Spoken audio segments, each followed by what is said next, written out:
mendekatkan diri kita kepada Allah Subhanahu wa taala. Dengan apa? Ibadah tadi kami katakan itu. Salat. Salat itu amaliyah kita. Selain salat, cara kita dekat kepada Allah dengan apa? Banyak zikrullah. Banyak zikir kepada Allah Subhanahu wa taala di lisan kita. Karena kalau kita salat ada waktu-waktunya. Salat subuh, salat zuhur, itu ada waktunya ditentukan waktunya. Nah, di senggang waktu kita untuk menuju salat itu waktu-waktu kosong kita. Nah, inilah saat kita untuk banyak zikrullah. Untuk banyak zikir kepada Allah dengan lisan kita. Agar apa? Agar diri kita ini terbentengi dari bujuk rayu syaitan. Terbentengi. Tidak melakukan hal-hal tadi kami katakan di awal yang tidak diridhoi oleh Allah Subhanahu wa taala.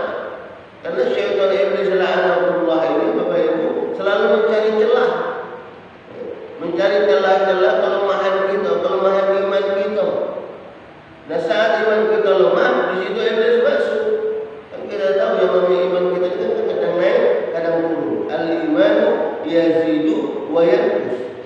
Iman ini kadang naik, kadang turun. Nah, saat iman kita naik, insyaallah iblis tidak ada menggoda kita. Nah, yang kita khawatirkan saat kita lemah, saat iman kita lagi kurang, lagi down, di situ iblis mulai masuk membisikkan kepada kita, mempengaruhi pikiran kita, sehingga kita melakukan hal-hal yang tidak diridhai oleh Allah Subhanahu wa taala. Maka oleh karena itu bagaimana caranya agar keimanan kita bisa stabil? Fajaddidu imanakum bila ilaha illallah.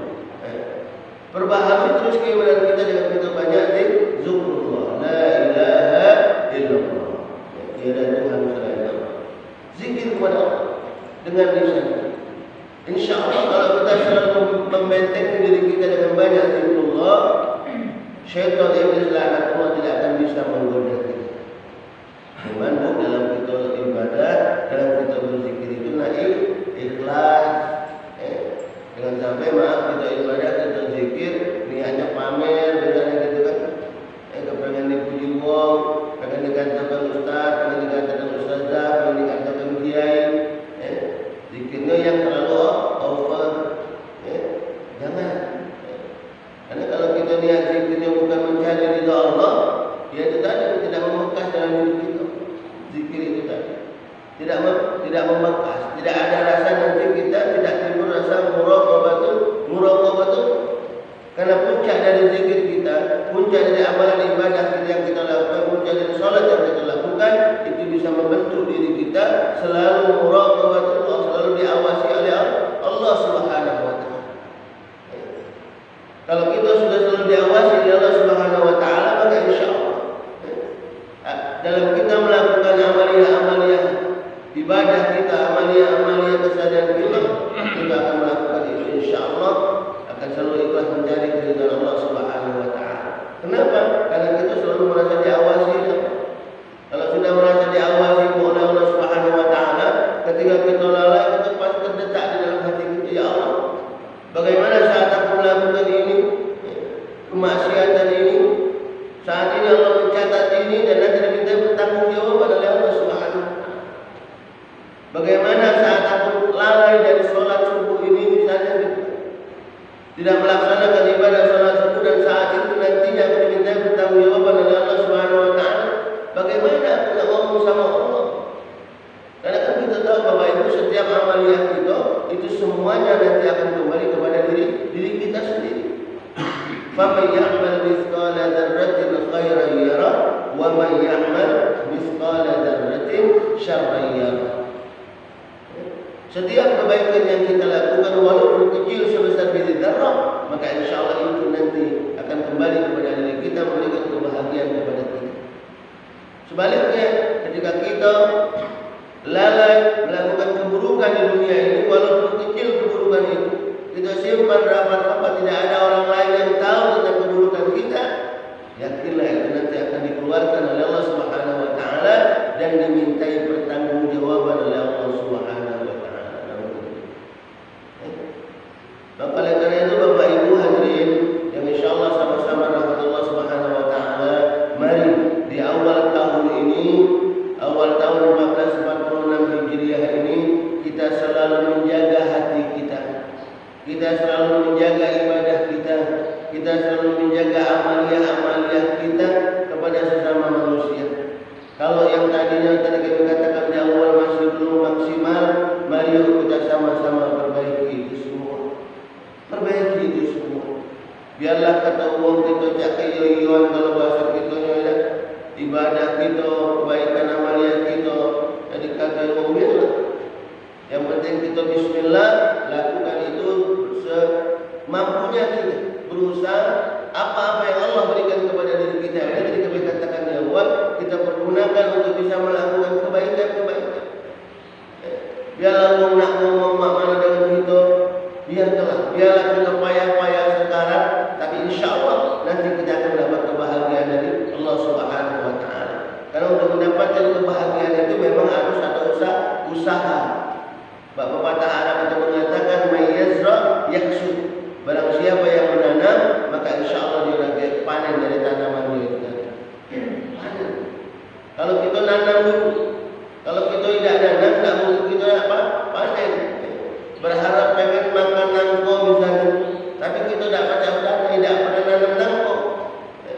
Jangankan nanam yang buah nangkonya tidak tahu. Mak mana bisa makan nangko. Itu juga sama kebaikan. Ketika kita berharap nanti dikubur kita mendapatkan kenikmatan dari Allah, dan nanti tatkala kita kembali dimasukkan ke dalam surga Allah, maka dari sekarang harus kita tanamkan amalan-amalan kebaikan. Nabung amal kebaikan. Kalau selama ini kita nabung duit, jangan lupa kita harus banyak nabung amal kebaikan.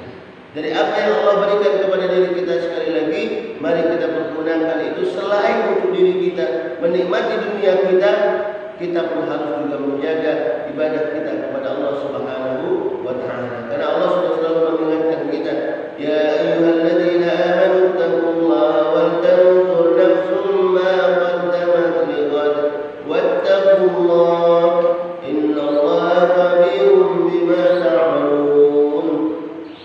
Wahai orang-orang yang beriman bertakwa kepada Allah, hendaklah setiap diri mempersiapkan untuk hari esok. Allah sudah mengingatkan kita buat persiapan untuk hari esok. Selain dunia yang kita cari, jangan lupa kita membuat persiapan buat tabungan untuk hari esok. Apa itu? Kematian. Karena yang namanya kematian ini, Bapak Ibu, suka tidak suka, mau atau tidak mau, tua muda, pasti akan dicabut nyawanya oleh Allah Subhanahu Wa Taala. Cuman waktunya kapan, di mana dan karena apa, itu Allah yang Maha Tahu. Itu rahasia Allah. Makanya Allah tidak memberitahukan itu kepada kita agar apa? Agar kita di setiap saat selalu melakukan kebaikan. Jangan sampailah lalai. Kalau Allah kasih tahu waktunya kita, oh si bulan ini kakek mati tahun atau bulan Februari tanggal 2 misalnya gitu. Nah sudah buat persiapan dari sekarang. Pasti seperti itu. Tapi di luar itu, karena masih jauh, aku masih muda, aku dikasih tahu sama Allah dalam buku catatannya, aku lagi dipanggil sama Allah bulan Februari tahun 2000, misalnya 2025 misalnya gitu kan. Sekarang aku umurnya masih muda, baru 18 tahun, masih lama kakek dulu. Seperti itu. Kenapa tadi kami katakan di awal yang namanya kematian itu tidak melihat usia, tidak melihat kapan, di mana, dalam posisi apa, tidak melihat. Makanya kita selalu berharap kepada Allah, ya Allah, ketika kita nanti nyawa kita dicabut oleh Allah Subhanahu Wa Taala, cabut kita dalam keadaan husnul khatimah. Dalam keadaan yang baik, ya Allah biha, ya Allah biha, ya Allah biha husnul khatimah. Minta cabut nyawa